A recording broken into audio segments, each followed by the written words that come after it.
Dios te hizo racional, pero te dio la capacidad de creer, de ejercitar la fe. Fe es confiar.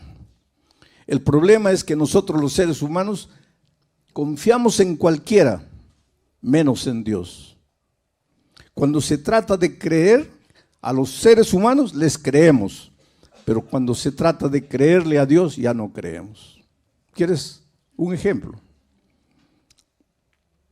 El otro día yo recibí en mi celular un mensaje y dice así: usted acaba de ganar un carro de $100,000. Necesitamos hacer los documentos para enviarle el carro. Por favor, depositen en esta cuenta $1,000 para la documentación. ¿Por qué se están riendo ustedes? Porque ya recibieron. ¿Y por qué existe ese tipo de mensajes? ¿Por qué? Porque hay gente que cree. Porque si nadie creyera, nadie se daría el trabajo de perder el tiempo mandando ese tipo de mensajes. Pero es que hay gente que cree. Ahora, si Dios le dice: hijo, entrégame tu corazón y tú vas a ver cómo yo voy a cuidarte, ¿será? ¿No será? ¿Cómo será? Pero al otro le mandó los $1,000 rapidito. Esta noche vamos a aprender cómo enfrentar los momentos de dificultad y cómo nuestra vida está llena de dificultades. El texto para esta noche, primer libro de los Reyes, capítulo 17, a partir del versículo 12. Primer libro de los Reyes. Ahí está el texto. Voy a ir leyendo y comentando, pero primero voy a leer este versículo, después voy a contarles el contexto para después entrar de nuevo a este versículo e ir yendo versículo por versículo hasta el 22. Dice: y ella respondió. ¿Quién es ella? La viuda de Sarepta, una viuda que vivía en la tierra de Sarepta, en Fenicia. Y ella respondió. ¿A quién le respondió? Al profeta Elías. Vive Jehová tu Dios, que no tengo pan cocido, solamente un puñado de harina tengo en la tinaja y un poco de aceite en una vasija. Y ahora recogía 2 leños para entrar y prepararlo para mí y para mi hijo, para que lo comamos y nos dejemos morir. Ahora, ¿en qué circunstancias se escribió este versículo? Y eso es lo que les voy a contar como contexto, para que podamos juntos entender el texto que acabo de leer. El profeta Elías estaba vivo. Y el profeta Elías recibió un mensaje de advertencia para el rey. El rey de Israel en esos tiempos se había casado con una mujer llamada Jezabel. ¿Y sabes de dónde había nacido Jezabel? Justamente en Sarepta, en la tierra de Fenicia. Y ella llegó a Israel casada con el rey, trayendo sus costumbres paganas y sus dioses paganos. Y el rey se dejó contaminar por la cultura de la esposa y se olvidó del Dios Todopoderoso y empezó a adorar a los dioses paganos que la esposa trajo. Uno de esos dioses era Baal. Según la cultura de ellos, Baal era el dios de la lluvia, el dios de la tormenta. ¿Y cuál es el mensaje que Dios le entregó a Elías para llevar al rey, Acab? Le dijo: mira, dentro de poco tiempo no va a llover más. No va a llover más hasta que tú reconozcas que has ofendido a Dios. Va a dejar de llover. Ahora, miren, atreverse a desafiar al dios Baal, porque el dios Baal era el dios de la lluvia. Y atreverse a decir que por voluntad de Dios va a parar de llover, eso era una afrenta terrible. Y la ira del rey se desató contra Elías, lo amenazó de muerte. La esposa Jezabel, cuando se enteró de la aberración, entre comillas, que había dicho Elías, también decidió enviar gente para perseguirlo y matarlo. Entonces Dios le dio una orden al profeta. Le dijo, vete al arroyo de Querit, allá una fuente de agua natural en las alturas. Y él corrió, mirando atrás para ver si ya lo alcanzaban los perseguidores. Y finalmente llegó al arroyo de Querit y se quedó allí. Ahí tenía agua, en el arroyo había agua. Dejó de llover en la tierra de Israel, pero ahí en el arroyo había agua. Y la historia bíblica, los versículos anteriores al 12, nos cuentan que ahí en el arroyo no tenía que comer, tenía que beber, pero no tenía que comer.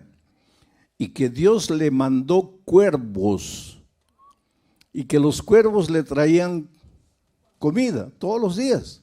Le dejaban la comida y se iban. Al día siguiente los cuervos volvían trayéndole comida y se iban. Hay un teólogo alemán famoso que tiene una teoría. Tiene la teoría de la desmitologización de la Biblia. ¿Qué es esta teoría? Él dice, mira, hay que sacarle a la Biblia, hay que sacar de la Biblia todo lo que parece mito. De ahí viene la palabra desmitologización. Hay que sacar de la Biblia todo lo que parece mito. ¿Y por qué este teólogo dice eso? Dice, porque con estas historias de que un cuervo vino trayéndole la comida al profeta, la gente simple va a creer, pero la gente sofisticada, culta, inteligente, racional, nunca va a creer en estas tonterías. Que Moisés levantó la vara y el mar se abrió y el pueblo pasó, y una vez que el pueblo pasó vino el enemigo, pero el mar se cerró y el enemigo murió. ¿Quién va a creer eso? Que un cuervo trajo comida. ¿Quién va a creer eso? Que Jesús con un poquito de pan y de pez alimentó una multitud de 15,000. ¿Quién va a creer eso? Que el pueblo de Israel estaba muriendo de hambre en el desierto y Dios le hizo llover una comida extraña llamada maná.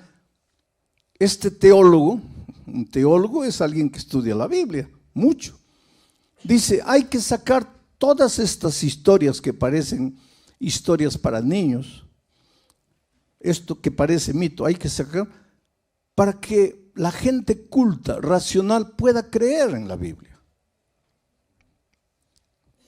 Pero te digo una cosa, si tú a la Biblia le sacas todo lo que parece mito, no te queda nada. Porque la Biblia es un libro de milagros. Porque Dios es un Dios de milagros. Dios te hizo racional, pero te dio la capacidad de creer, de ejercitar la fe. Fe es confiar. El problema es que nosotros los seres humanos confiamos en cualquiera, menos en Dios. Cuando se trata de creer, a los seres humanos les creemos, pero cuando se trata de creerle a Dios ya no creemos. ¿Quieres un ejemplo? El otro día yo recibí en mi celular un mensaje y dice así: usted acaba de ganar un carro de $100,000. Necesitamos hacer los documentos para enviarle el carro. Por favor, deposite en esta cuenta $1,000 para la documentación. ¿Por qué se están riendo ustedes? Porque ya recibieron. ¿Y por qué existe ese tipo de mensajes? ¿Por qué? Porque hay gente que cree. Porque si nadie creyera, nadie se daría el trabajo de perder el tiempo mandando ese tipo de mensajes. Pero es que hay gente que cree. Ahora, si Dios le dice, hijo, entrégame tu corazón y tú vas a ver cómo yo voy a cuidarte, ¿será? ¿No será? ¿Cómo será? Pero al otro le mandó los $1,000 rapidito. ¿Te das cuenta cómo somos los seres humanos? En una ocasión, yo estaba en una campaña evangelística así y el pastor me dice, pastor, converse con una señora porque ella ya estudió la Biblia y la estudió con 5 personas diferentes, 5 cursos bíblicos diferentes, pero no se quiere bautizar. Y dígale, explíquele la razón bíblica del bautismo. Y entonces ella vino a hablar conmigo y llegó quejándose, lamentándose. Me dice, pastor, yo tengo que ser agradecida a Dios. Dios me ha cuidado siempre. La única tragedia de mi vida en realidad es la tragedia que arruinó toda mi vida. Y mi tragedia fue casarme, y voy a usar las palabras de ella, con un mujeriego, borracho, ebrio, golpeador de mujeres. Esa fue mi tragedia.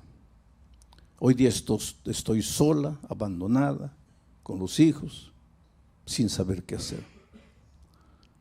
Yo le hice una pregunta, ¿por qué dices que tu esposo era un mujeriego? Porque, pastor, me engañaba con todas las mujeres que veía en la calle, con mis vecinas, con mis mejores amigas. Le digo, pero respóndeme otra pregunta. Y cuando ustedes eran novios, ¿tú no viste ninguna característica de esos en la vida de él? Ah, sí, me dice, pastor, de novios ya me engañaba con mis amigas, con mis compañeras. ¿Y por qué te casaste? Es que él me prometía que nunca más me iba a engañar. ¿Y tú le creíste? Le creí, pastor. Y le digo, y vamos a cambiar de asunto, ¿por qué no te bautizas? ¿Sabes lo que me dice?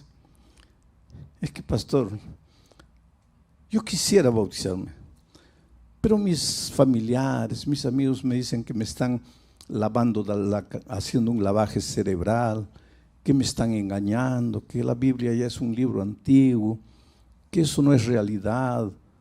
Me llenan de tantas dudas y yo no sé si creer o no creer. Ahora es interesante, yo no le dije a ella, les estoy diciendo a ustedes. Al mujeriego, borracho, golpeador, en las palabras de ella, le creyó. Y a Dios, no sé si creer, si no creer. Nuestro problema es ese, querido. Que encontramos cosas en la palabra de Dios y las dudas como hormigas carnívoras van subiendo. Pero la palabra de Dios nos sacude. Dice que la Biblia es como una espada de 2 filos que entra y penetra. Y a veces de noche nos atormenta porque sabemos que está escrito, tenemos la Biblia abierta, leemos una vez, está correcto, pero tengo miedo. Bueno, la viuda nos va a enseñar una gran lección esta noche. Elías se fue allá, fue alimentado por cuervos, y aunque te parezca que esa es una historia para niños, no lo es. Es la realidad más hermosa de la Biblia. Cuando la razón no te alcanza, cuando las fuerzas no te solucionan el problema, cuando el dominio propio, cuando la lógica humana falla, por favor no te desesperes. Dale a Dios la oportunidad de ser Dios en tu vida, de hacer las maravillas que la ciencia no puede explicar, que ningún ser humano puede explicar. Porque milagros, ya dije, en los milagros Dios rompe las leyes de la naturaleza. Por eso el milagro no puede ser entendido por la lógica humana, porque va contra todo lo que es lógica. Pero si esta noche yo me pusiese a contarles a ustedes los milagros que Dios ha hecho en mi vida, pasaríamos aquí la noche toda y no terminaríamos. Yo trabajé 3 años en la selva, fui misionero entre los indígenas de la Amazonía de mi país, 3 años. Dormí con ellos, dormí en el suelo, dormí en el árbol, caminé por la floresta. Muchas veces tenía que beber, otras veces no tenía que beber ni comer. Yo me acuerdo que muchas veces caminaba muriendo de sed, no había agua. Encontraba un charco lleno de renacuajos, ahuyentaba los renacuajos y me tomaba esa agua. Otras veces no había ni charco, había solo un lamazal. Me sacaba la camisa, colocaba lama, apretaba y las gotas que caían me las bebía. Por eso yo siempre digo, yo viajo por todos los países del mundo. Yo digo, la bacteria que quiere entrar a mi estómago tiene que pensar 50 veces, porque corre el riesgo de morir dentro de mí. Dios me envió a la selva para enseñarme a depender de Él. Y yo les podría contar milagro tras milagro, las cosas maravillosas que Dios ha hecho en mi vida. Y si alguna duda quedaba en mi mente con relación a milagros, cuando fui a la selva desapareció todo. Cuando encuentro esto, para mí no me resulta difícil creer, porque yo he vivido en mi propia experiencia eso. Entonces ahora sí, en ese contexto, él fue alimentado en el arroyo de Querit, Elías, por los cuervos, pero el agua se acabó. Y entonces Dios le dijo a Elías, ahora vete a Sarepta, la tierra de Jezabel, la esposa de Acab. En Sarepta, en los límites con Fenicia, también sucedió ese incidente de Jesús. ¿Se acuerdan cuando una mujer Ciro-Fenicia vino y le dijo, Señor, ayúdame? ¿Te acuerdas que Jesús dijo, no es bueno dar el pan de los hijos a los perritos? ¿Te acuerdas? Eso sucedió en esa tierra. Ahí era Sarepta y allí vivía una viuda pobre que, de acuerdo al relato, no tenía nada. Un poco de aceite, un poco de harina, y ella fue al campo a recoger leña para preparar un pan, comer ella y su hijo. Y en las palabras de ella, prepararse para morir porque ya no había más nada que comer. Entonces Dios viene a Elías y le dice, vete a Sarepta. Ahí hay una mujer a quien ya le he ordenado que te sustente. Pero Dios le dice, Elías, ve allá porque allá hay una mujer a quien ya le he ordenado. Pero ¿cómo le había ordenado? Porque ahora, cuando Elías llega a Sarepta y ve a la mujer recogiendo leña para hacer su último pan, Elías le dice, mira, por favor, prepárame un pedazo de pan, tráeme un poco de agua, que quiero beber. Entonces viene el texto, y ahora vamos a entrar a analizar un poco el texto. Y ella respondió. ¿Quién le habló? El profeta. ¿En nombre de quién? De Dios. Y ella respondió. Benditas las personas que cuando Dios habla responden. Benditas las personas que cuando oyen la voz de Dios toman una decisión. Ella respondió. ¿Qué es lo que respondió? Vive Jehová tu Dios que no tengo pan cocido. Solamente un puñado de harina tengo en la tinaja, un poco de aceite en una vasija, y ahora recogía los leños para entrar y prepararlo para mi hijo, para que lo comamos y nos dejemos morir. Es decir, esta mujer había llegado al límite de sus fuerzas, de sus recursos. Lo único que le restaba, en la opinión de ella, era la muerte. Vamos a morir. se acabó, ya no hay salida, este problema no tiene solución, vamos a morir, este es el último bocado, se acabó, ya no vale la pena luchar. ¿Para qué luchar? Vamos a morir. ¿Por qué una persona delante de las dificultades de la vida? Yo te pregunto esta noche, ¿cuál es el drama que tú estás viviendo? La viuda de Sarepta vivía un drama económico, financiero, de sobrevivencia. No había pan, la harina se había acabado, el aceite se estaba terminando, no llovía, la tierra no producía, no se podía comprar nada. Desde el punto de vista humano, para ella, la muerte era la única salida, la única solución. Estaré predicando en esta noche para alguien que en su vida financiera cree que ha llegado al punto en que ya no tiene salida. Estaré predicando esta noche para alguien que en su vida profesional ha llegado a una situación extrema en que piensa que abandonar todo y largar y olvidarse de todo es la única salida. Estaré predicando para una familia, una pareja que han hecho de todo para solucionar el drama que viven y están llegando a la conclusión de que el divorcio es la única salida. Todos los días enfrentamos luchas en diferentes aspectos de nuestra vida. El sur del Brasil en estos momentos está siendo sacudido por la naturaleza. Hace una semana atrás, 10 días, llovió de tal manera que se inundaron ciudades enteras, una ciudad prácticamente desapareció y para remate ahora comenzó a llover hace 3, 4 días nuevamente sin parar. Es prácticamente un diluvio y hay una persona que inclusive clama a Dios y dice: Señor, pero en tu palabra has prometido que nunca más vas a destruir el mundo con agua. ¿Y qué está pasando aquí?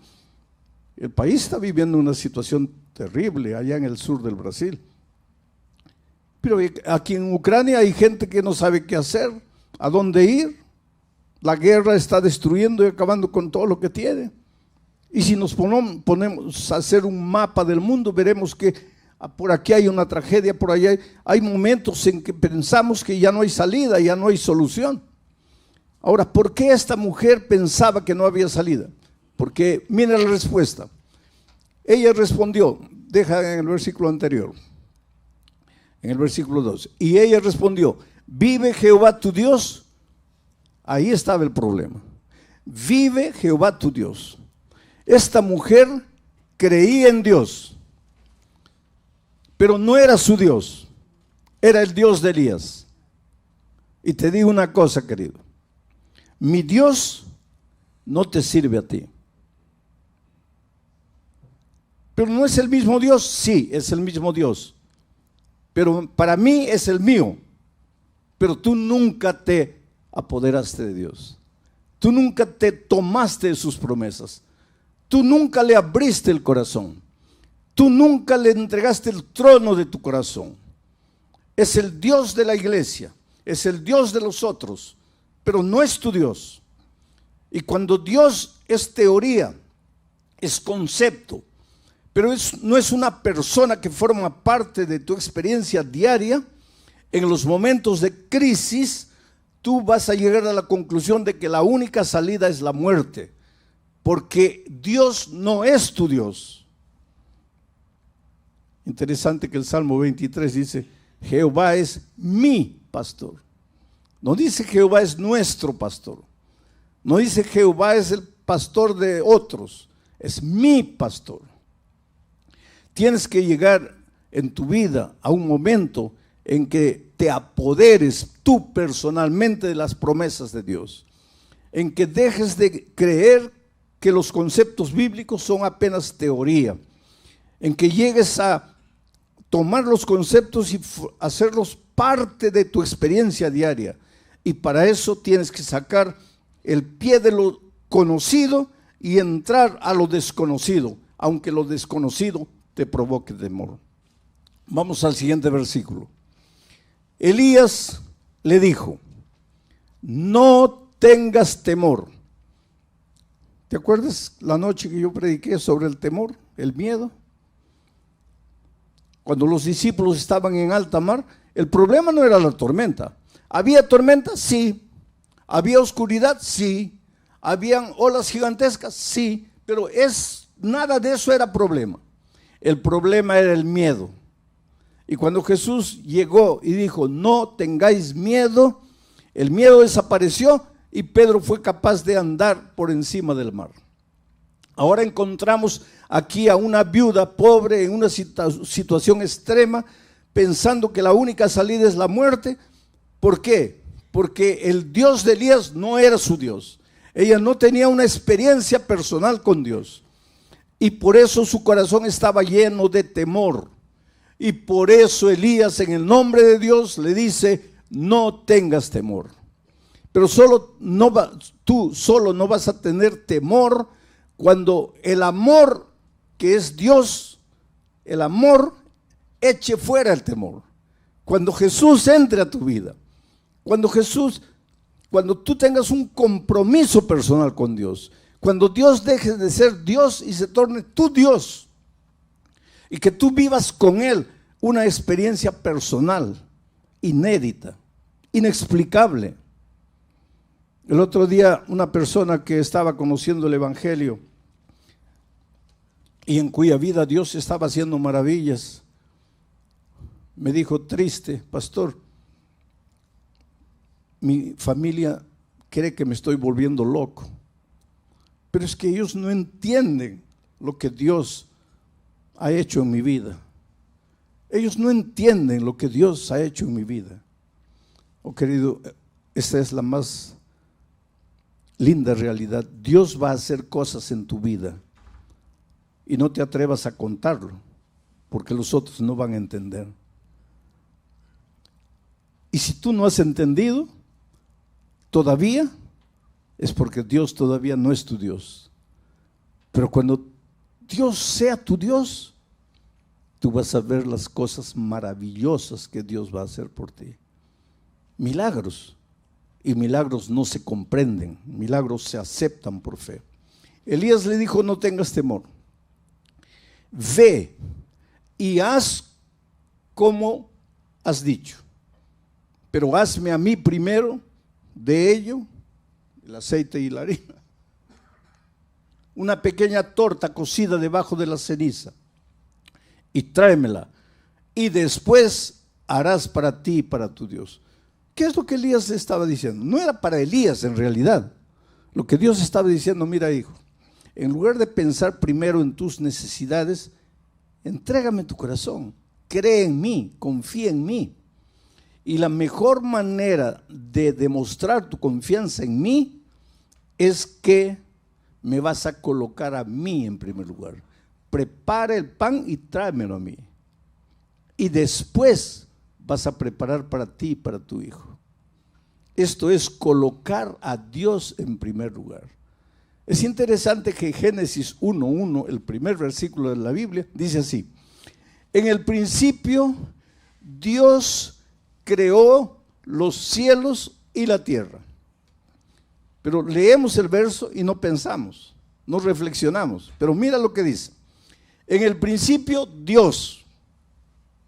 Después que Dios fue colocado en el principio, viene el verbo crear. Dios creó la acción. Y el resultado, cielos y tierra. Todos nosotros queremos los cielos y la tierra, pero nadie coloca a Dios en el principio. Si Dios no está en el principio, no hay cielos ni tierra. El crear sin Dios en el principio no tiene sentido. Tienes que colocar primero a Dios. Y eso es lo que Elías le dijo a la viuda: colócame a mí primero y después vas a ver. Siguiente verso.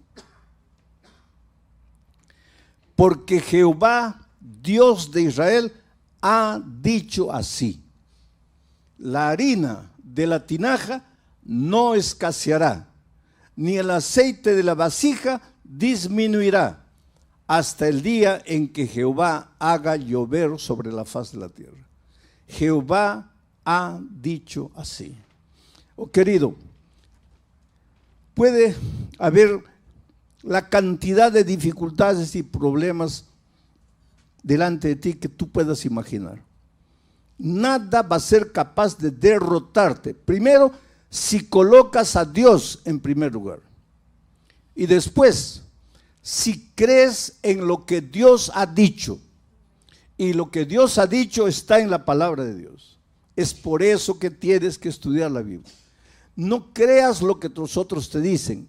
Cree lo que tus ojos ven que está escrito en la palabra de Dios.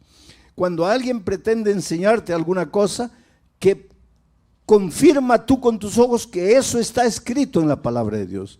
No creas al ser humano, cree en la palabra de Dios. Y es por eso que estas noches estoy colocando el texto, para que vean que yo estoy explicando el texto, estoy exponiendo el texto, pero es el texto que dice esto: Jehová Dios de Israel ha dicho. Y cuando Jehová Dios de Israel lo dice, puedes creer, puedes sacar el pie del barco y colocar el otro pie en el agua y no te vas a hundir.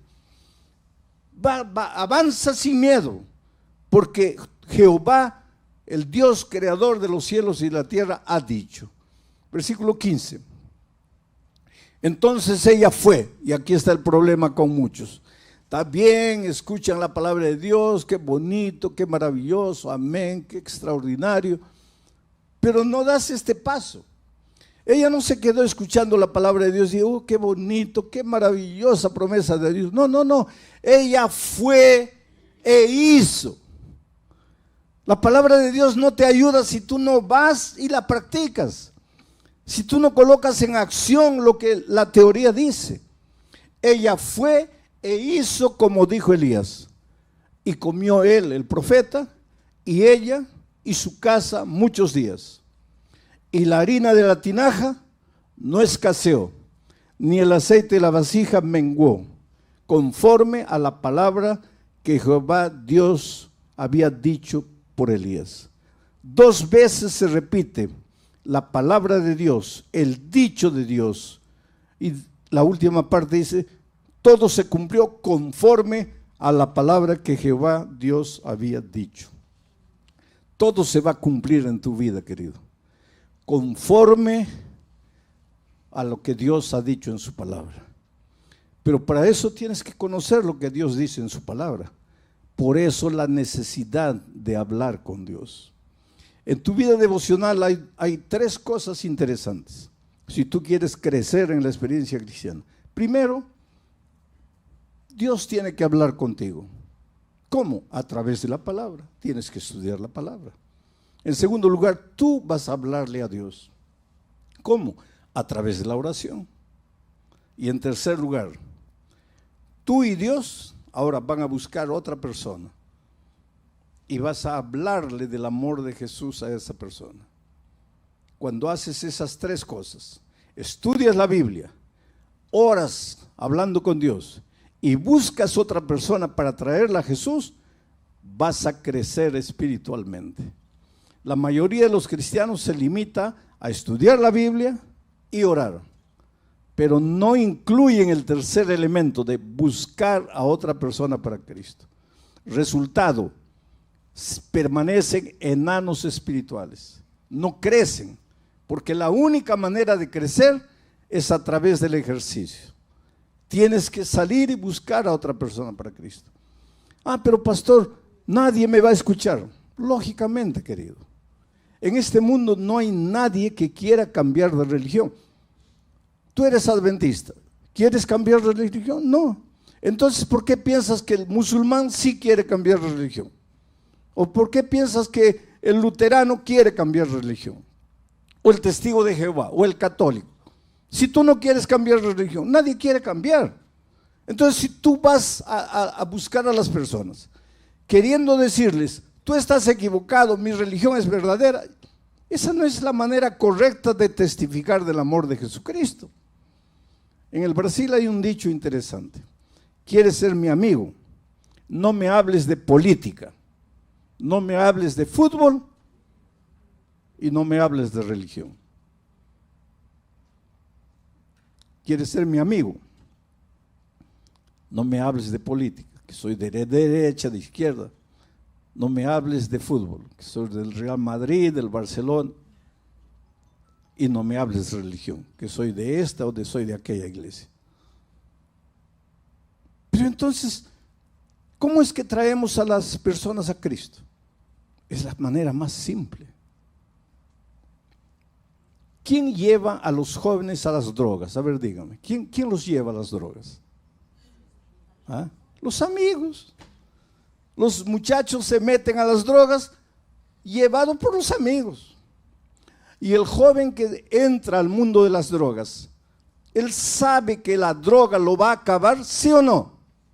Claro que sabe. En este mundo de tanta información, ¿quién va a decir que entró a la droga y no sabía que la droga lo iba a destruir? Saben. ¿Y por qué entran? Por el amigo. ¿Y tú por qué no puedes traer a alguien para Jesús? Porque en lugar de llegar a las personas y hacerte amigo de las personas y conquistar el amor de las personas y amarlas, tú vas queriendo cambiarles la religión. Y nadie quiere cambiar de religión. La amistad. Miren, la viuda de Sarepta al comienzo, cuando llegó Elías, estaba toda triste, compungida, voy a morir, solo tengo un poco de aceite, no tengo nada, se acabó la vida. Se encontró con Elías, le dijo, ¿tu Dios? Elías dijo, no, mi Dios no te sirve a ti, tú tienes que apoderarte de la promesa divina.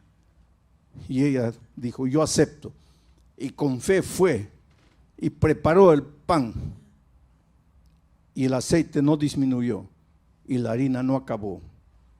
Ella hizo conforme al mandato de Dios, y la palabra de Dios se cumplió en su vida. Mi querido amigo, mi querida amiga, no sé en qué país estás, dónde estás. Tal vez en este momento estoy hablando contigo allá en la cámara. Estás en el lecho de un hospital, en la celda de una prisión, solo en tu casa, acostado en tu lecho. Tal vez estás desesperado sin saber qué hacer. Pero yo te digo una cosa, tú eres lo más precioso que Dios tiene en esta vida. Esto ya les he repetido esta semana, no es frase bonita de predicador. Esta es la más pura realidad. Cómo Dios te ama. En una ciudad llamada Cuiabá, allá en el Brasil, en la carretera hay una curva llamada la curva del diablo, porque es una curva cerrada y si tú entras a mucha velocidad te pasas y abajo está la boca del infierno y ahí nadie te saca. Tú echas una piedra y tienes que contar hasta 20, 30 para escuchar el sonido de la piedra llegando abajo. Un hombre que fue infiel a su esposa. La esposa le dijo, no quiero más vivir contigo. Los hijos le dijeron, nos vamos con mamá porque tú no fuiste un buen esposo, no fuiste un buen padre. Como consecuencia de esa situación familiar, los negocios se fueron a pique. Para que prosperes en cualquier área de la vida, tienes que tener paz en tu corazón. Si tú no tienes paz en tu corazón, vas a ser un mal empleado, un mal empresario, porque no tienes paz en el corazón. Ese hombre, ahora complicado en su vida familiar, se complicó en la vida financiera, se llenó de deudas. Y un día pensó, lo único que me resta es morir. Y agarró la camioneta y subió la carretera para bajar a toda velocidad y lanzarse al abismo con el carro. Mientras subía, prendió la radio, cualquier radio, y por esas cosas divinas, no hay coincidencia, hay propósitos divinos. Por esas cosas divinas, prendió en una emisora llamado Radio Nuevo Tiempo de Brasil, Radio Novo Tempo. Y por esas cosas de la vida, quien estaba predicando en ese momento era yo. Y por esas cosas divinas, la frase primera que él oyó fue: si crees que la única salida para ti es la muerte, espera un poco. La muerte no es salida para nada. Tú no fuiste creado para morir. Tú fuiste creado para vivir. Tú eres el fruto de un Dios de vida. Y si la vida no está funcionando como tú quieres, es porque tú te has olvidado del Dios de la vida. Entonces, en lugar de pensar en acabar con tu vida, entrégale tu corazón a Jesús. Dile: Señor, yo humanamente lo he perdido todo, lo he destruido todo. Por primera vez en mi vida, y tal vez porque ya no me queda otra cosa, te voy a dar un voto de confianza. Haz por mí lo que yo no puedo hacer por mí mismo. Y esas palabras impactaron su corazón. En primer lugar, él dijo: ¿quién es este hombre? En segundo lugar, ¿quién le contó mi historia? Este hombre me está hablando a mí. Yo soy el que destruyó mi familia, mi vida financiera. Yo soy el que está subiendo aquí para matarme. ¿Quién le dijo a este hombre? Eso lo impactó tanto que cuando llegó arriba, recostó el carro, salió a la carretera, inclinó el cuerpo encima del volante y lloró, lloró y lloró. Y el otro día ya les dije que a veces pienso que las lágrimas Dios nos ha dado para lavar la basura interior que nos está matando. Pero él no solo lloró, él habló con Dios a gritos y dijo: Señor, yo soy el hombre que este hombre que está hablando está describiendo. Estoy perdido, he venido aquí a matarme, pero tú eres Dios de vida, tú me creaste, entonces dime, ¿qué quieres de mí? Y cuando él estaba gritando eso, yo en el sermón decía: simplemente entrégale tu corazón a Jesús. Y ese hombre ahí donde estaba le dijo a Dios: Señor, yo no sé qué es entregarme a Jesús, pero aquí estoy, aquí me entrego. Al final descubrió que era la emisora Radio Nuevo Tiempo, escribió a la emisora lo alcanzó.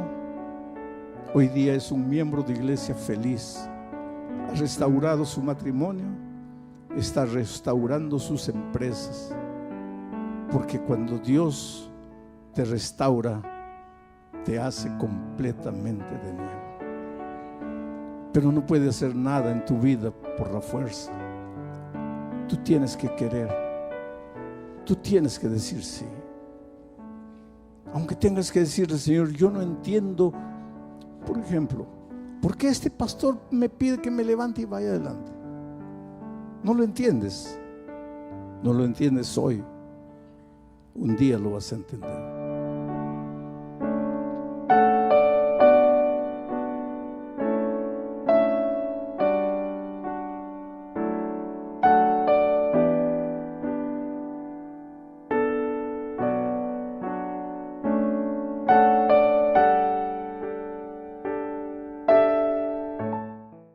A veces yo oigo a alguien mirar o escuchar la noticia de que alguien cayó o alguien falló y dicen así: pero ¿cómo fue capaz de hacer eso?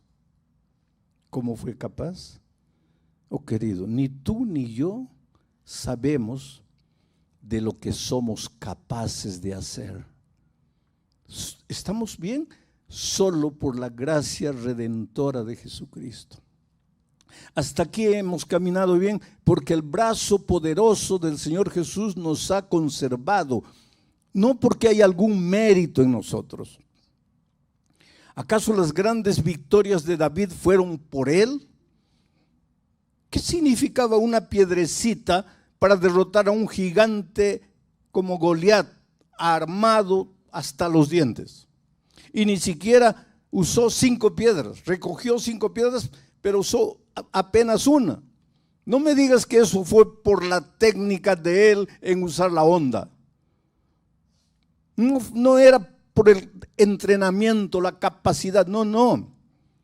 Fue Dios. Dios intervino paso a paso en la vida de David, mientras él tenía su mano tomado de la mano del Señor Jesús. Cuando él soltó la mano, comenzó su desgracia.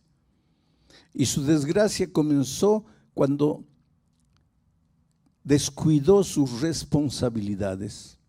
Su ejército estaba en el campo de batalla, y en lugar de ir él con su ejército al campo de batalla, como lo había hecho siempre, esta vez se quedó en casa, sin hacer nada.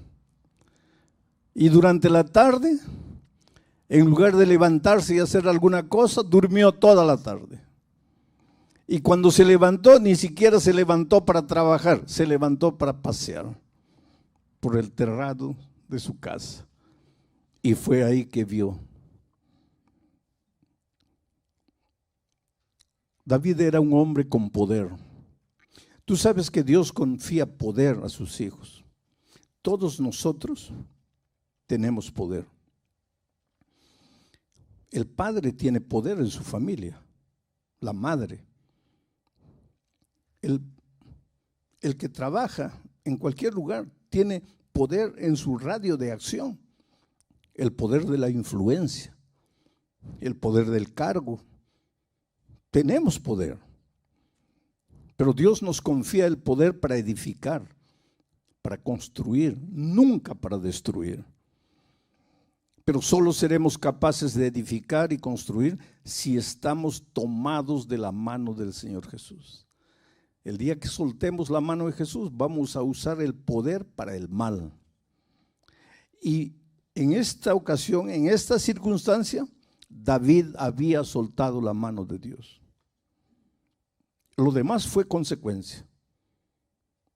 Vamos a abrir el primer texto para esta noche, en el segundo libro de Samuel. Ahí está, capítulo 11, versículo 2. Es un texto interesante.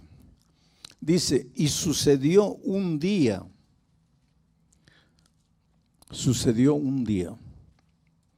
al caer la tarde, que se levantó David de su lecho. Mi pregunta es, generalmente vamos al lecho en la noche. ¿Qué hacía el rey bendito durmiendo en la tarde?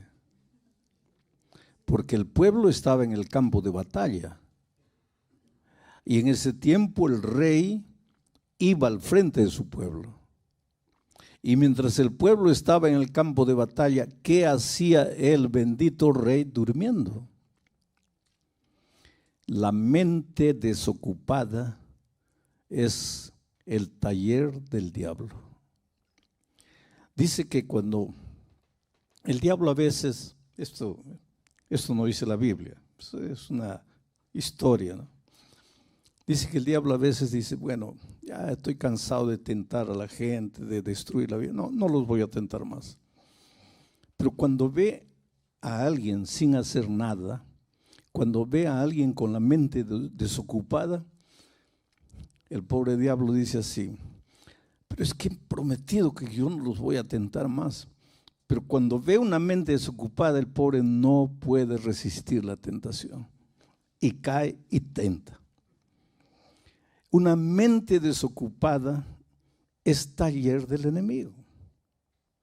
Generalmente la tentación aparece cuando no estás haciendo nada. Por eso es que tenemos que estar con nuestra mente siempre ocupada en cosas buenas, en cosas que edifican, en cosas nobles. Pablo dice, si hay algo bueno, si hay algo digno de alabanza, en esto pensad. Pero sucedió un día, al caer la tarde, que se levantó David de su lecho y se paseaba sobre el terrado de la casa real y vio desde el terrado a una mujer que se estaba bañando, la cual era muy hermosa. El problema no fue la hermosura de la mujer.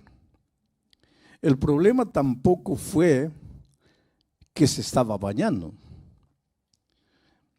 Ni el problema fue que él la vio. El problema es que él estaba sin hacer nada, paseándose en el terrado de la casa, de un lado para otro, sin saber en qué pensar. Su ejército allá en el campo de batalla y él que debería estar al frente del campo de batalla durmiendo en la tarde. Ahora, ¿ustedes creen que David se va a salvar o no? Claro que se va a salvar. ¿Cuántos salmos de la Biblia fueron escritos por David? David, ¿cuántos sermones has escuchado acerca de David? David es una fuente de inspiración para mucha gente. Por lo menos para mí lo es. Ustedes saben que Jesús vino de la descendencia de David. ¿No podría haber escogido Dios para ser ascendiente de David alguien que no tuviera el pasado negro que tuvo David? Otra cosa, la Biblia está llena de historias. Dios no podría haber seleccionado solo las historias inspiradoras para colocar en la Biblia, para que cada vez que leyésemos la Biblia nos sintiésemos inspirados a hacer cosas buenas. Podría.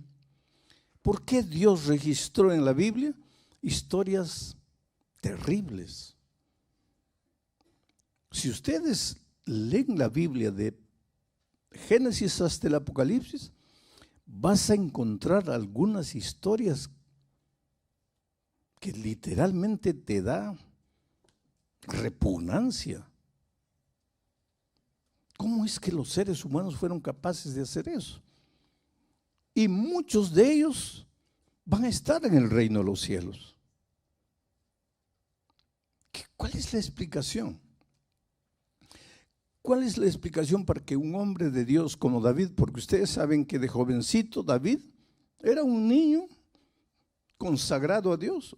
Hoy día a los niños en la iglesia no les contamos historias de David, que era un pastorcillo, que cuando venían los leones, él en el nombre de Dios enfrentaba a los osos y a los leones, y cuando tenía más o menos 16 años se enfrentó a un gigante Goliat, y con solo una piedrecita lo derrotó. ¿No contamos historias maravillosas?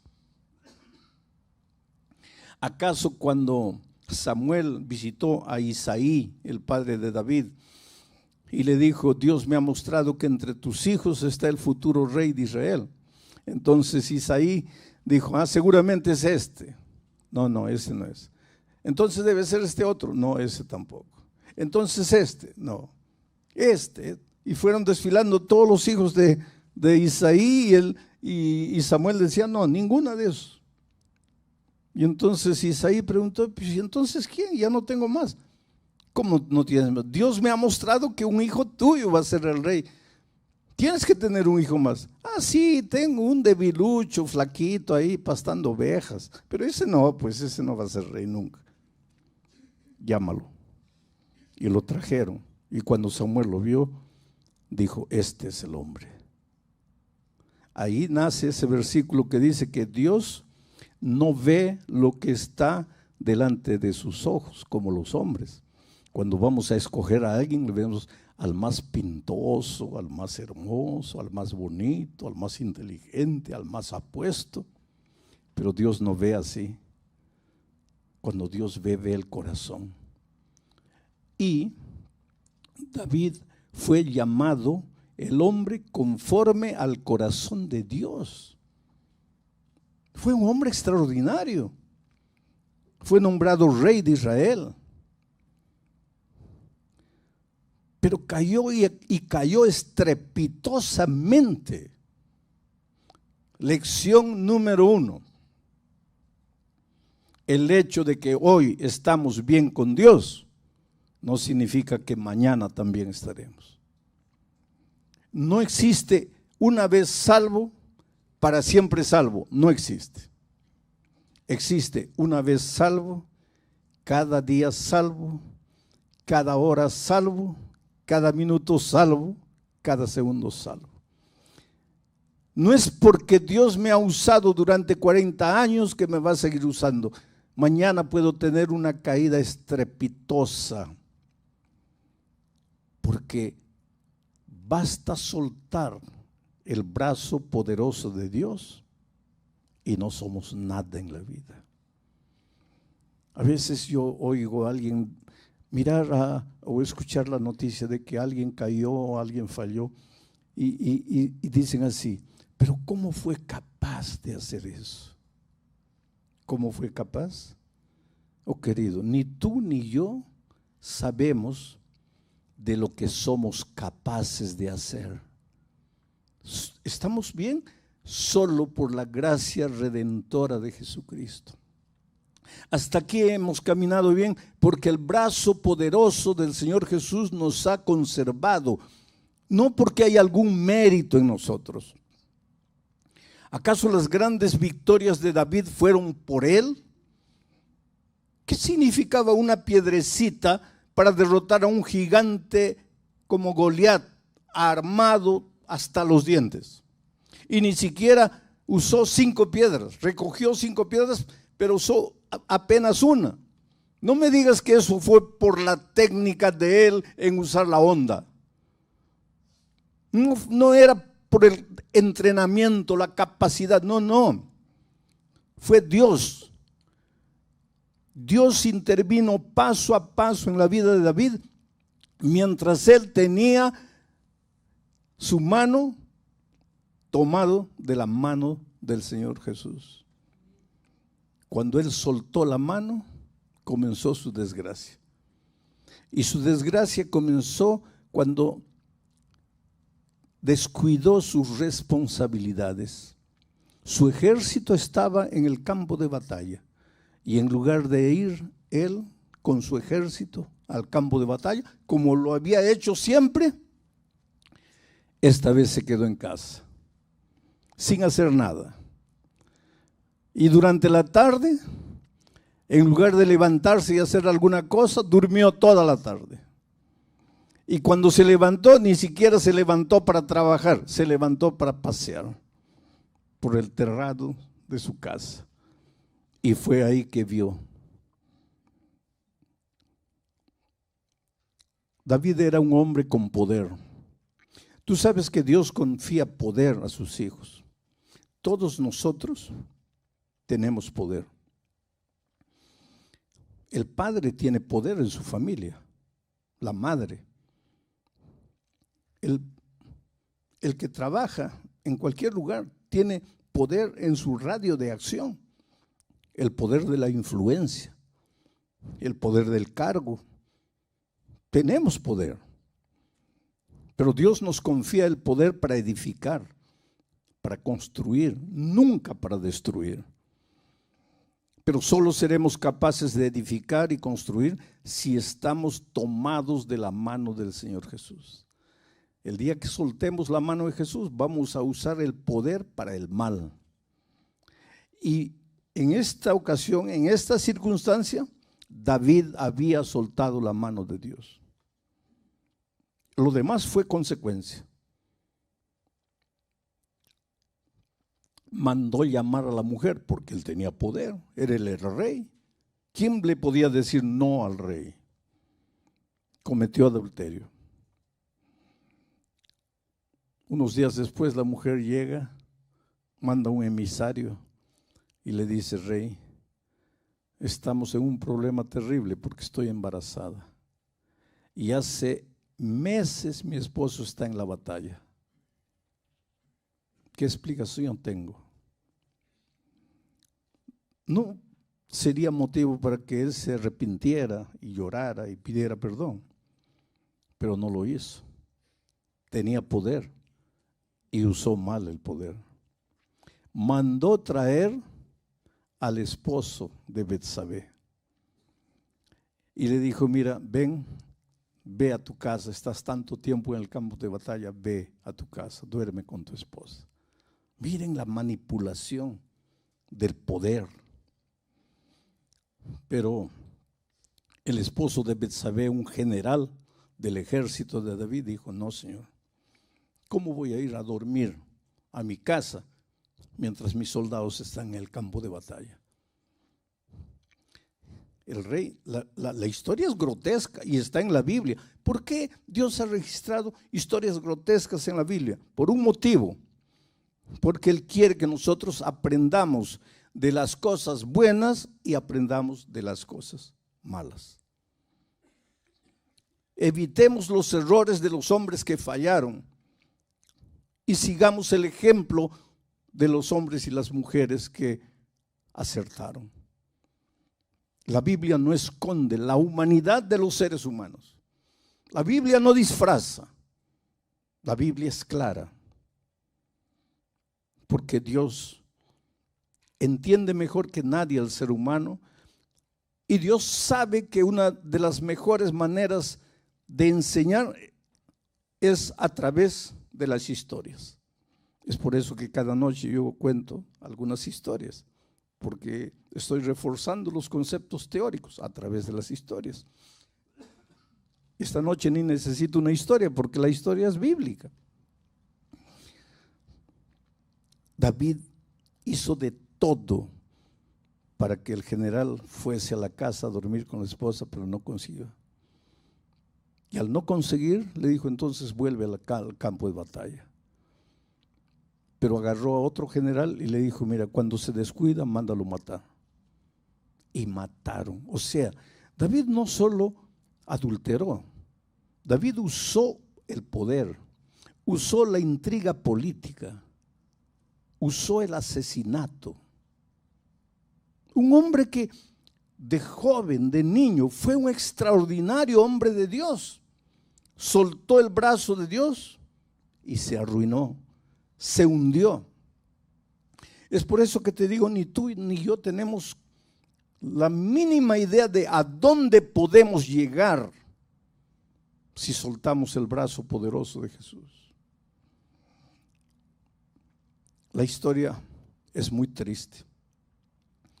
El esposo de Betsabé murió y ahora David va delante del pueblo y le dice: mira, mi general ha muerto en batalla, ha dejado una viuda, lo mínimo que puedo hacer es casarme con la viuda. Y lógicamente el pueblo aplaude. Qué héroe, qué hombre noble. Pero tú y yo conocemos la historia. Un día, Dios envió al profeta Natán a visitar a David. Miren cómo somos los seres humanos. Y el profeta Natán le dijo: David, necesito tu ayuda. Ahí el rey, así somos los líderes. ¿Necesitas mi ayuda? Bueno, siéntate, habla ahí, estoy listo aquí para ayudarte. Natán supo llegar. Necesito tu ayuda. Muy bien, habla, dime, ¿cómo te puedo ayudar? Y le dice: te voy a contar una historia. En un pueblo había un hombre rico que tenía muchas ovejas y había un hombre pobre que tenía solo una ovejita. Un día llegaron a visitar a la casa del hombre rico. Y teniendo muchas ovejas, en lugar de matar una de sus muchas ovejas, mandó matar la única ovejita del hombre pobre. Rey, ¿qué deberíamos hacer con este hombre? El rostro de David se encendió de ira, porque cuando se trata de hacer justicia con los otros, ahí estamos listos, ¿no? Cuando se trata de levantar la mano para disciplinar a otros, se llenó de ira y dio la sentencia: ese hombre tiene que morir. Y el profeta lo miró y le dijo: mi rey, ese hombre eres tú. Tenías todas las mujeres del reino y te robaste la única esposa de tu general. Se confrontó con su pecado. No tenía dónde ir, no tenía dónde correr. En una noche oscura salió y corrió y corrió y corrió. Por primera vez tuvo una noción correcta de su situación, de su actitud.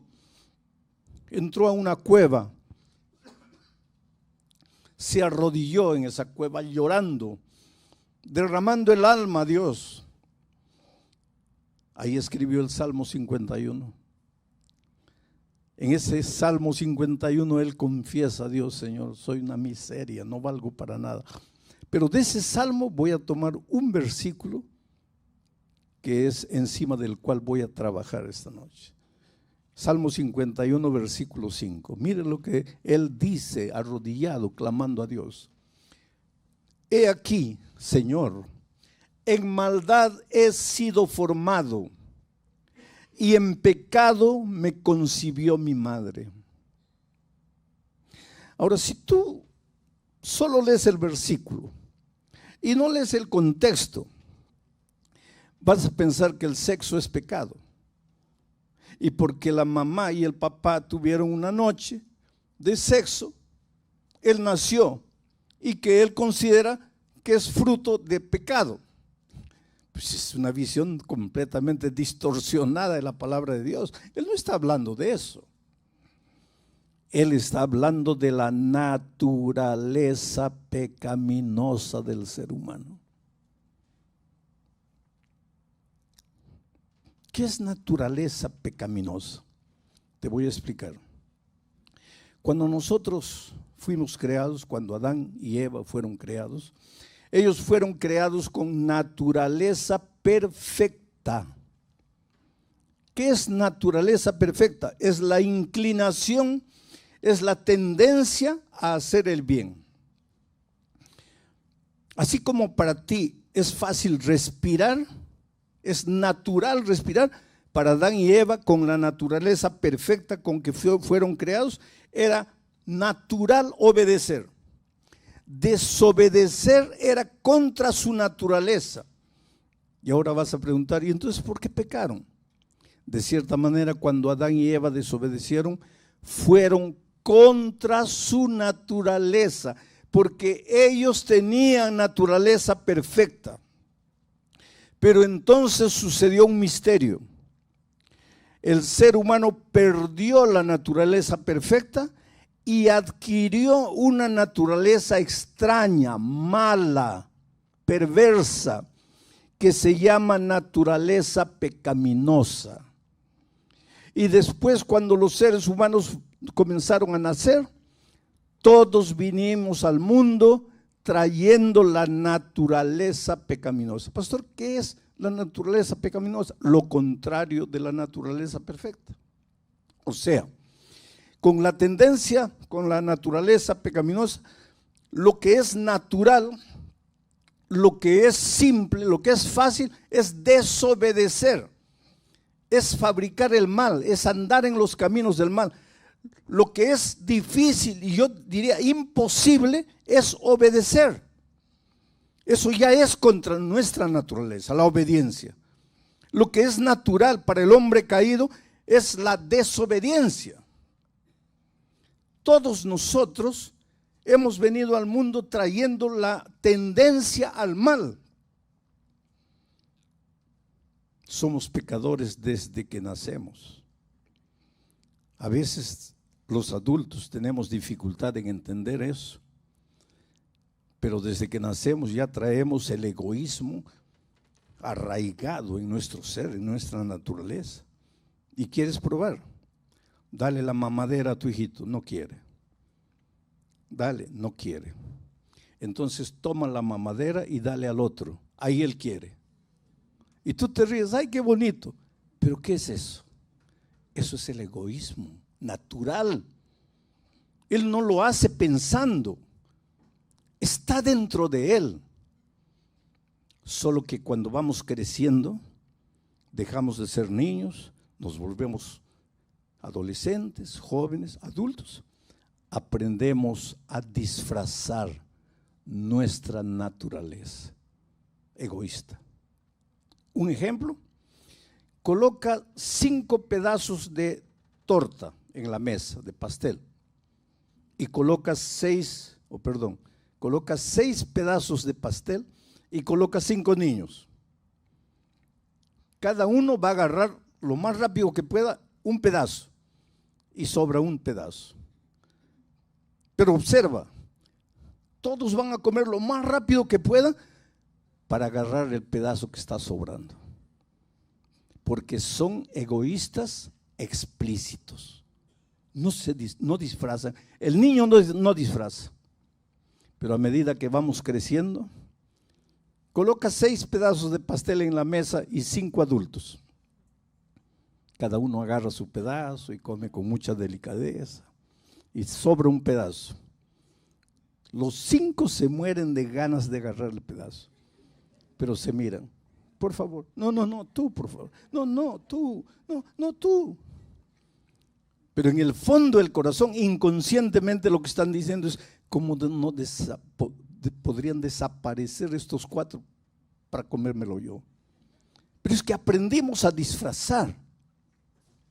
Ahora, no es porque somos perversos conscientemente, eso está en nuestra naturaleza, solo que hemos aprendido a disfrazar. Eso es lo que David dijo cuando he sido formado en maldad. Ya he venido al mundo trayendo la naturaleza pecaminosa desde mi concepción. Yo ya vine al mundo trayendo esta naturaleza mala. Y Pablo en cierta ocasión en Romanos capítulo 7 lloró y dijo, yo no entiendo mi vida. Yo sé todo lo que Dios quiere de mí, lo que Dios espera de mí. Yo trato de hacer lo que Dios quiere, pero cuando me doy cuenta ya estoy haciendo todo lo contrario. Y si estoy haciendo lo que no quiero, porque lo que yo quiero es esto, pero estoy haciendo lo que no quiero, entonces quien hace esto ya no soy yo, sino el pecado que está dentro de mí. ¿De qué está hablando? De la naturaleza perversa que todos traemos al mundo.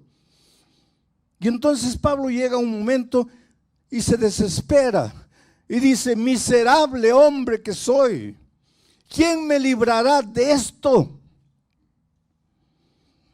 Y la experiencia de Pablo es la tuya y es la mía. Nosotros sabemos lo que Dios quiere. Tratamos de hacer lo que Dios quiere, pero cuando nos damos cuenta ya estamos yendo para allá y nos desesperamos. Y lo que pensamos es, yo no valgo para nada, mi palabra no vale para nada, le he prometido a Dios 1000 veces, pero yo soy débil, yo no puedo cumplir. No te desesperes, querido. Lo que tienes que aprender, lo que tienes que entender es cómo se vive con la naturaleza mala que está dentro de mí. ¿Por qué?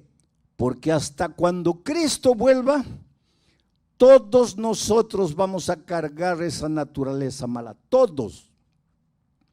Y mientras carguemos esa naturaleza perversa, al menor descuido vamos a descender a lo profundo del abismo. Y esa lucha va a ser hasta cuando Cristo vuelva. Porque cuando Cristo vuelva, Pablo dice, esto mortal será vestido de inmortalidad. Y esto corruptible será vestido de incorruptibilidad cuando Cristo vuelva. Pero en la conversión ya no cambié. No, te voy a explicar lo que pasa en la conversión. Si tú naces con naturaleza pecaminosa, con tendencia para el mal, tú no tienes la naturaleza que quiere obedecer, tienes solo la naturaleza propia del ser humano de pecado. Pero un día te encuentras con Cristo y aceptas a Jesús como tu Salvador y le entregas tu vida, ¿sabes lo que el Señor Jesús hace? Coloca en tu corazón la naturaleza de Cristo. Pablo le llama eso la mente de Cristo. Solo que esa mente de Cristo, esa naturaleza de Cristo en ti es como un nené recién nacido. A partir del momento de tu conversión, tú pasas a ser un ser humano con dos naturalezas. Una vieja naturaleza perversa y una naturaleza recién nacida, la nueva criatura en Cristo. Y a partir de ese momento hasta la vuelta de Cristo, esas dos naturalezas van a luchar. La naturaleza vieja perversa va a querer apoderarse de tu vida. La naturaleza de Cristo también va a apoderarse de tu vida, va a querer. Un joven un día me dijo: pastor, cuando yo no era convertido, cuando yo no conocía a Jesús, yo era feliz a mi manera. Hacía cosas malas y todo, pero era feliz. Me dominaba, me controlaba, pero era feliz. No tenía lucha. Ahora, desde que conocí a Jesús, mi vida es una lucha. ¿Por qué? Porque antes de conocer a Jesús no había lucha en tu vida. Porque antes solo tenías una naturaleza. ¿Con quién iba a pelear esa naturaleza? Entonces no había lucha en tu vida. ¿Y por qué después que conoces a Jesús pasas a experimentar la lucha? Porque ahora tienes la naturaleza de Cristo y tienes la otra naturaleza perversa. Y esas dos van a pelear una contra la otra. Y mira lo que Pablo dice, lo explica de una manera muy interesante. Romanos, por favor. No seas vencido por lo malo, por la naturaleza mala, sino vence con el bien, la naturaleza de Cristo, el mal. Vence con el bien el mal. Esto es interesante. Te voy a hacer la última ilustración de la noche. Mira, vamos a decir que tenemos dos tigres en una lucha a muerte. Pero ahora tú separas los tigres, lo colocas uno aquí y a otro aquí. A este le das comida día y noche, lo alimentas día y noche, día y noche. Y el tipo está robusto, fuerte, lleno de vida. A este pobrecito no le das comida. De vez en cuando te acuerdas un poquito de comida. Pasan 2, 3 días, otro poquito de comida. El pobre está todo famélico, está todo debilucho, hueso y pellejo, mientras este otro está todo robusto. Ahí los sacas y los colocas en el campo de batalla. ¿Cuál de ellos va a vencer? Pues este pobrecito no le da ni para un zarpazo, este lo va a derrotar, porque este está mejor alimentado. Tú tienes que recordarte que a partir del momento de tu conversión, tú tienes dos tigres dentro de ti. ¿Y quién va a vencer? El que fuere mejor alimentado. No entiendo, pastor, te explico. ¿Cómo se alimentan las naturalezas? Por los 5 sentidos. Lo que ves, lo que oyes, lo que hueles, lo que comes, lo que tocas. Todo lo que entra principalmente por los ojos y por los oídos es alimento o para una o para otra, o para una o para otra. Tú te vas a dar cuenta que al fin de la semana te vas a sentir espiritualmente fuerte. Vas a ver, ya estás comenzando. ¿Por qué? Porque todas las noches la naturaleza cristiana que hay en ti, estás recibiendo una superdosis de vitamina espiritual. Pero después de la semana ya no estudias la Biblia, ya te descuidas, ya no oras, ya no conversas con Dios, estás metido en las redes, viendo cualquier tontería o en la televisión, alimentando tu cabeza. Ahí la otra, la mala, queda gorda, robusta, la naturaleza de Cristo. Entonces, la única manera de permanecer en Cristo es: deja de alimentar a la naturaleza mala y alimenta a la naturaleza de Cristo. Entonces ella va a vencer. Pero querido, hasta que Cristo venga, tu vida y la mía va a ser una permanente lucha. Y en esa lucha muchas veces, como David, vas a fallar.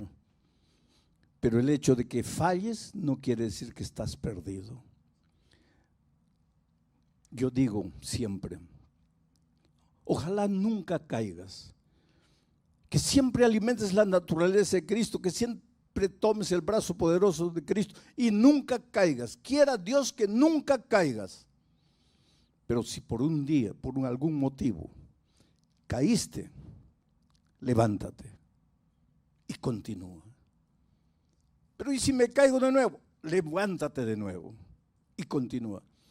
Pero ¿y si me caigo 50 veces? 50 veces levántate y continúa. Por eso Pablo dice, hermanos, yo todavía no lo he alcanzado, pero una cosa hago, miro al blanco, me olvido de lo que queda para atrás y prosigo al blanco. Esa palabra proseguir en griego es lambanó. ¿Qué quiere decir lambanó?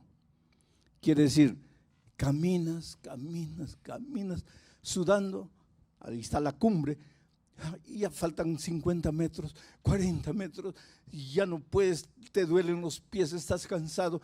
Llegas, y cuando llegas a la cumbre, ya quieres respirar así hondo y decir, gracias a Dios llegué. Y ahí descubres que hay otra cumbre más adelante. Y ahora lambanas, prosigues. Y cuando estás llegando, descubres que hay otra cumbre más alta. Proseguir no es seguir. Proseguir es seguir a pesar de tus errores, a pesar de tus caídas, a pesar de tus fallas. Levántate y continúa la caminata.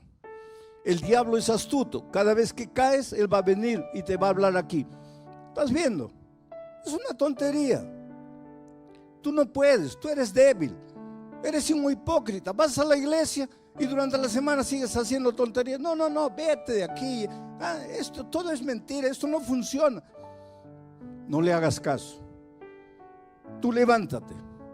1.000.000 de veces, levántate. Escucha la noticia que te voy a dar y es bíblica. En el cielo habrán dos tipos de personas.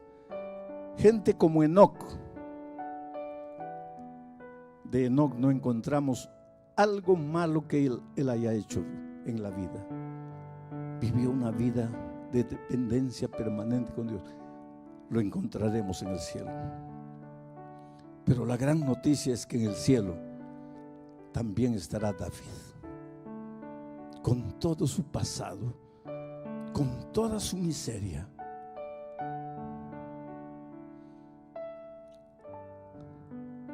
Y será emocionante abrazar a Enoc, pero será más emocionante abrazar a David, porque le diremos: David, yo te entiendo, porque yo como tú fallé y fallé terriblemente, pero gracias a Dios, el Dios que te levantó me levantó a mí también.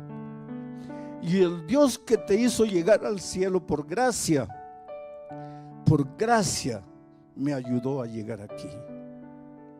Si un día eres salvo, no será por tu fuerza de voluntad, no será por tu dominio propio, será únicamente por la gracia maravillosa de Cristo. Es por eso que por los siglos y por la eternidad no nos cansaremos de alabar el nombre del Señor Jesucristo. Él es el principio, Él es el medio y es el fin de la vida cristiana. Sin Cristo no hay cristianismo. No te atrevas a llamar cristianismo cuando sacas a Cristo de tu experiencia. Eso es mero moralismo. Cristianismo no es moralismo. Cristianismo es dependencia permanente del Señor Jesucristo. Dice que a veces en la noche, después de haber caído, nos arrodillamos y ni siquiera tenemos el valor de levantar los ojos al cielo. Simplemente nos agachamos y decimos: Señor, aquí estoy otra vez para confesarte el mismo pecado. Y Jesús te dice: ¿por qué otra vez, hijo? Si es la primera vez que te estoy oyendo. Porque cuando Dios perdona, se olvida, y se olvida para siempre. Cada día es un nuevo día. Cada entrega es una nueva entrega. Es por eso que esta noche voy a pedirle a Claudia y a Daniel que vengan a cantar, porque mientras ellos dos cantan, yo quiero que todos nosotros nos reconsagremos a Dios. Yo soy el primero. Quiero entregarle una vez más mi vida a Dios. Quiero depender de Dios y depender de su gracia. Quiero que mi predicación no sea fruto de mi cabeza y de mi boca, sino que nazca en mi corazón. Quiero que Dios me use como un instrumento, a pesar de lo que soy. Si tú quieres hacer lo mismo, levántate ahí. Esta es una invitación para toda la iglesia.